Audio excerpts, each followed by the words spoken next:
Well, the warmer weather certainly has more people going outside, and some are taking advantage of the opportunity to plant trees. It's more than just green beauty. It's about replacing trees lost to a massive storm that hit Buffalo nearly 2 decades ago.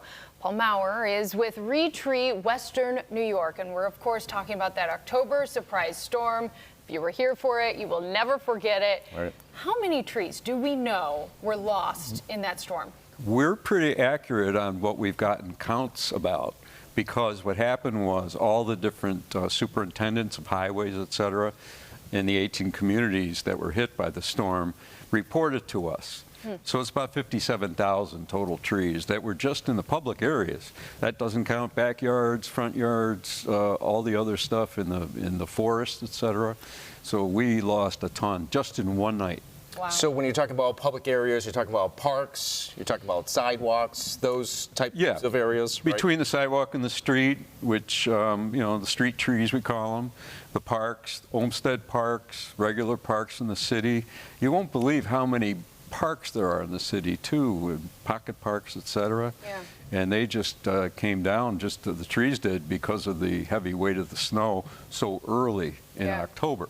I'll never forget driving through Tonawanda, particularly a hard-hit area, and there was just mounds of branches along the street for crews to pick up. Something I'll never forget. Well, tomorrow you are distributing 150 trees, which is amazing. We're trying to get back up here in these numbers. Yeah. How did you make this all happen?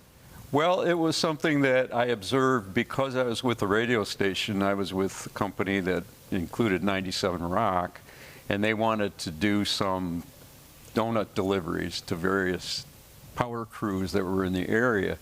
So I thought, well, I was in sales, but I thought I'll just jump on board and see if I can help. And we started delivering to all these locations, especially you're talking Tonawanda, which got hit really hard, and Kenmore, which is of course right near here, Williamsville, et cetera. And I saw the devastation with firsthand. So based on that, I thought, well, I don't know if there's really anybody prepared for this, something of this massive amount. So I just gathered a bunch of folks, and we kind of shot and then aimed later. We started in April of 2007.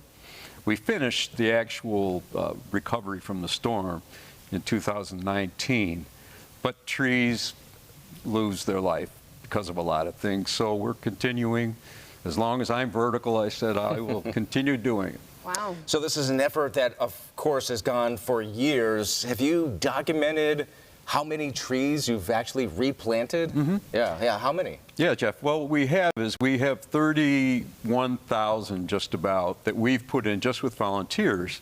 Now, when we looked at the 57,000 early on, we thought, okay, we're going to put in with our volunteers a tree, and we want each municipality to match us tree for tree. So that will equal 30,000 times 2 or 60,000. So the effect of what we've done is basically 60,000. And now, based on the 31,000, even a little more than that. Wow. So you have replanted as many as we've maybe lost. That is amazing. Total, that's what you've seen replaced. But of course, there are a lot of things that are happening out there that are unfortunate. Not only crazy windstorms, I'm sure that Todd has mentioned a few things, maybe something coming up. And then just other situations that we've run into. Emerald ash borer, which is a bug that's eating the ash trees, and 20% of Western New York is ash trees. So that's a major bite out of our tree canopy. Do you still need volunteers for, I believe on Saturday, you're doing all of that planting. Are you still looking for volunteers, and are you looking for monetary donations too? Well, we do have a lot of volunteers, but we welcome more. And if they want to be a part of us, we actually have a website, and it's the buffalogreenfund.org. They can get on that, and they can register. If they do it by tomorrow, then we could place them somewhere. So we're always happy with that. But yes, money we could really use, because we spend it only on trees and stakes, and that's it. And we're a charity, so we're a 501c3. It's a write-off for companies and for individuals, and we could definitely use that as we go through this for the next, I don't know how many years. But again, I'm still going to be at it, and all these great volunteers are going to be at it. Yeah, you're going to be at it as long as you're vertical, as you said. That's correct. All right, Paul, thank you so much for the time, and best of luck, really, moving forward and on Saturday. We hope that people come out, rain or shine.